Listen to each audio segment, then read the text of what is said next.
السلام عليكم ورحمة الله وبركاته. أعزائي المشاهدين، أهلا ومرحبا بكم في قناتكم تابع أبو معاطي. وهو ممنوع من العرض.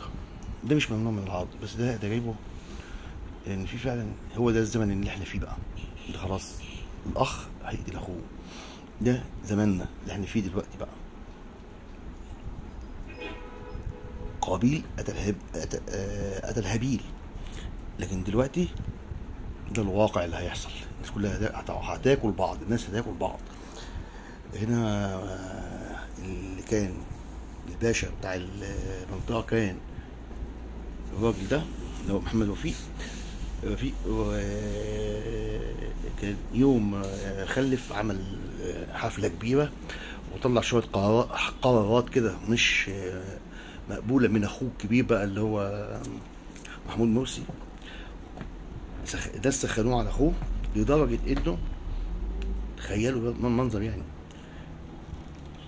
دي مراته ذبحوها، واخوه نفسه ذبحوه ومات. الواد الصغير اللي لحقوا مين؟ احمد بدير، كان بيحب محمد وفيق. حطه في ايه؟ في الكاريتا زي الحنطور يعني كده، وضرب الحصان وخلاه يجري. الناس مسكوه فشوهوا له وشه. بعد كده بقى تلف الايام والسنين والكلام من ده. هيكبر بقى الواد الصغير ده، هتاخده ايه؟ الست كرامات بقى اللي هي طبعا ماما نونا. هتاخده وتربيها ايه معاها. هيكبر يبقى احمد زكي بقى هيحب البنت مين بقى؟ بنت محمود مرسي اللي هو تعتبر اساسا في الاساس ايه؟ بنت عمه. سبحان الله يعني. ابوها كان هيجوزها لواحد تاني ايه؟ شحط كده معاه الدكوري. لكن اللي هيقع عليه الاختيار سعد، بعد ما فريد شوقي هيعمل حركة قلة أدب كده وهيخطف نجلاء فتحي، وسعد هو اللي هيرجعها.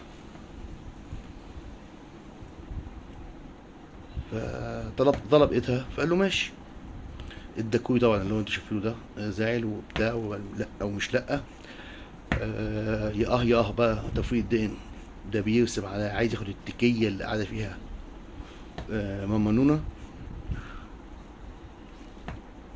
لغايه لما هيجي في يوم الفرح وهيقول خلاص ده هيتجوزها وكده. المفاجأة بقى إن العبيط لهبل اللي حرق وشه وعبيط في الشارع اللي هو أحمد بدير هيصطادوا تفويض دقن. تحس إنه إيه؟ نظام يهود كده. وإيه؟ ويسمع منه الحكاية لما إيه؟ شاف الكاريتا وقعد إيه؟ يمسك فيها. راح حكى الموضوع لفريد إيه؟ شوقي بس قال بس هذل محمود مرسي. راح له بقى بالعصابه وبتاع وقال له ايه؟ يا انت يعني ايه يعني؟ الواد ده انت ده إيه؟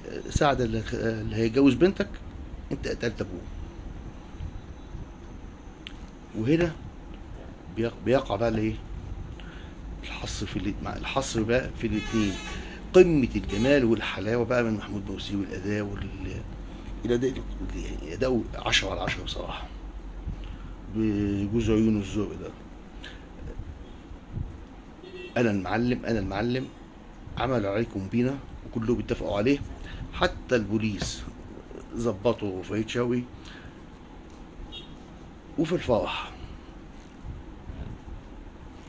شوفوا المفاجآت بقى، ومين هيذبح مين ومين هيذبح مين ومين هيعمل مين. فيلم جميل جدا، أرجو إنكم تستمتعوا بيه. هيعجبكم والله فعلا. ناس كتير بقى هتيجي بقى على الموضوع بتاع الأفلام المسروقة. هو ده هدفي من القناة والله فعلا، إن أنا أعرف الأفلام اللي اتحجبت. زي مثلا احنا خلاص نمرة واحد عرفنا ان جميع افلام شمس البارودي اشتراها مين؟ حسن يوسف. دي خلاص خلصنا منها. بس المشكله بتاع ايه؟ واحده طلع لها فيلم انا منزله من زمان. اللي متابعين معايا القناه هيشوفوه. اللي مش متابعينها بقى يعني حاولوا تتابعوا كده، هتشوفوا في فيلم اتسرب منه. وبعد كده دلوقتي فيلم كمان نزل بس لكن بقى من الافلام بتاعت الايه الراقصه، يعني حد يصدق ان كان لغايه دلوقتي يقولوا ايه محدش بيرقص زي سهير زكي؟ بذمتكم دينكم ودينك، انت شفت سهير زكي في اي مقطع فيديو كده ولا بتاع؟ يعني حاجه متركزه لها، مش زي في عبده ومش زي مش عارف ايه وكلام من ده. علما بانها ايه احسن راقصه يعني في اوانها وزمانها ووقتنا والوقت الحالي بتاعنا كمان، لكن ما كانتش ايه على العين والحاجب بتاع الايه الرئيس المخابرات بتاعنا ولا ايه، زيها زي ام منة شلبي، زيزي مصطفى برضه شكلها كده ما كانتش عاجبه ايه، ما جاتش معاه يعني شمال، قال لها لا خلاص خدوا باليمين. جبروت جبروت جبروت بطريقه يعني مش ممكن. ايه الزمن اللي هم كانوا عايشين فيه ده؟ زمن غريب جدا فعلا والله العظيم ثلاثه. واحنا اهالينا زمان كانوا غلابه، يعني بيغضب اي حد. الواد يخش عليه واحد ببدله، ايه سياده الافندي سياده الباشا، ويعظموه ويكرموه ويعملوه مش عارف ايه. يجي مش عارف مين يبقى رئيس، يعظموه لدرجه انه ايه يفرعنوه عليه. اه والله احنا اللي بنصنع الفرعون، احنا اللي بنكبر الشيء. آه ضيع مستقبل ناس كتير على فكره الراجل ده. يعني الجهاز ده بتاع امن الدوله يعني معلومات خطيره جدا جدا. وانا متاكد ان في شرايط وحاجات كتير بلاوي زرقاء لجميع الفنانات في هذا العصر اللي مارسوا الجنس مع القنصل، مع بنصل، مع ده كله ليه؟ عشان يجيبوا اخبار ويقول لها ايه انت كده بايه جاسوسه وبتخدمي الشعب. بتخدم الشعب منين؟ من عرق ايه؟ من عرق الواك ولا من عرق الصدر ولا من عرق الايه؟ عرق البلح. حاجه غريبه وحياه ربنا. ويذلوهم بعد كده ويجوا لهم حاجه يعني. كان جهاز كان فاشل، بس الحمد لله ان جالنا رئيس دلوقتي وظبط الدنيا وعرفنا كان الدنيا كانت ماشيه ازاي. وباذن الله يا رب ربنا يكرمنا وتمشي بقى بالحلال بقى وتمشي صح بجد والله. الجهاز الغبي اللي كان شغال ده غبي بمعنى كان غبي يعني. لكن ربنا يكرم الناس اللي جايه المحترمين اللي يقودوه بطريقه حسنه يا رب. الشعب بيبدا يحبهم، الشعب يبدا يعني يخش معاهم في الحوار. مفيش خوف، مفيش رعب، مفيش رهقه منهم. يا ريت دي والله امنيه فعلا. ويكتبوا لنا بقى تاريخنا صح. احنا اهم حاجه انا عايز تاريخنا يتكتب صح. يا ريت. شكرا لكم، والسلام عليكم ورحمه الله وبركاته.